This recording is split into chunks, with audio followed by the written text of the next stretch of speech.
അരനൂറ്റാണ്ടിന്റെ കാത്തിരിപ്പ് അവസാനിക്കുന്നു. മനുഷ്യൻ വീണ്ടും ചന്ദ്രനിലേക്ക്. അതെ, ഒരു മഹായാത്രയുടെ തുടക്കം നാം കുറിച്ചിരിക്കുന്നു. 54 വർഷങ്ങൾക്കു ശേഷം ഭൂമിയുടെ സുരക്ഷിതത്വത്തിൽ നിന്നും മനുഷ്യൻ ചന്ദ്രന്റെ നിഗൂഢതയിലേക്ക് വീണ്ടും പുറപ്പെടുന്നു. 4 ധീരരായ ബഹിരാകാശ സഞ്ചാരികൾ. നാസയുടെ ലോകത്തിലെ ഏറ്റവും കരുത്തുറ്റ റോക്കറ്റായ SLS. ലക്ഷ്യം ഒന്നു മാത്രം: ആർട്ടമിസ് 2 എന്ന ദൗത്യം. ഓർത്തു നോക്കൂ, 1972 അപ്പോളോ 17 ദൗത്യം അവസാനിച്ചപ്പോൾ നാം കരുതിയിരുന്നത് ചന്ദ്രൻ കീഴടങ്ങി കഴിഞ്ഞു എന്നാണ്.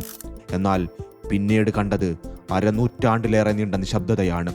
ഇത്രയും കാലം നാം എന്തു ചെയ്യുകയായിരുന്നു? എന്തിനു വേണ്ടിയായിരുന്നു കാത്തിരുന്നത്?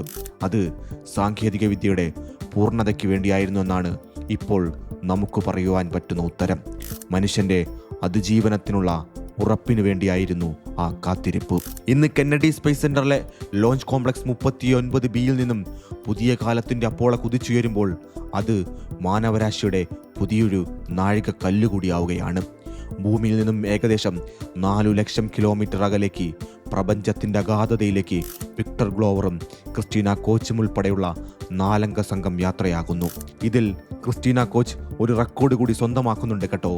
ചന്ദ്രനിലേക്ക് യാത്ര ചെയ്യുന്ന ലോകത്തിലെ ആദ്യത്തെ വനിത എന്ന റെക്കോർഡ്. 10 ദിവസം നീളുന്ന ഈ ദൗത്യം അത്ര ലളിതമൊന്നുമല്ല കേട്ടോ. ഇവർ ഇത്തവണ ചന്ദ്രനിൽ ഇറങ്ങുന്നില്ല, പക്ഷേ ചന്ദ്രനെ തൊട്ടുരുമി ഭ്രമണപഥത്തിലൂടെ അവർ സഞ്ചരിക്കും. ദൗത്യത്തിനു ശേഷം ഭൂമിയിലേക്ക് മടങ്ങുന്ന ഘട്ടം അതീവ നിർണായകമാണ്.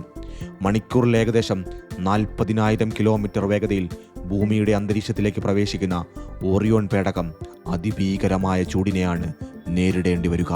സാന്റിയാഗോ തീരത്ത് പസഫിക് സമുദ്രത്തിൽ പാരച്യൂട്ടുകളുടെ സഹായത്തോടെ പേടകം സുരക്ഷിതമായി പതിക്കുന്നതോടെ ഈ ദൗത്യത്തിന് വിജയകരമായ സമാപ്തിയാകും. 60കളിൽ അമേരിക്കയും സോവിയറ്റ് യൂണിയനും തമ്മിലായിരുന്നു ബഹിരാകാശ പോരാട്ടമെങ്കിൽ ഇന്ന് സോവിയറ്റ് യൂണിയന് പകരം ആ പോരാട്ടത്തിൽ ചൈനയാണുള്ളത്. 2030ഓടെ ചന്ദ്രനിൽ താവളമുറപ്പിക്കാൻ ചൈനയും ശ്രമിക്കുന്നുണ്ട്. ചന്ദ്രനിലെ ദക്ഷിണധ്രുവത്തിലുള്ള ഐസ് രൂപത്തിലുള്ള വെള്ളം കണ്ടെത്തുകയും അത് ഇന്ധനമായും മറ്റാവശ്യങ്ങൾക്കും ഉപയോഗിക്കുകയും ചെയ്യുക എന്നതാണ് 2 രാജ്യങ്ങളുടെയും പ്രധാന ലക്ഷ്യം. ഇതിൽ മുന്നിലെത്താൻ അമേരിക്കയ്ക്ക് ആർട്ടമിസ് 2 വിജയം അത്യന്താപേക്ഷിതമാണ്. അതോടൊപ്പം ഇതൊരു ചവിട്ടുപടി കൂടിയാണ് കേട്ടോ.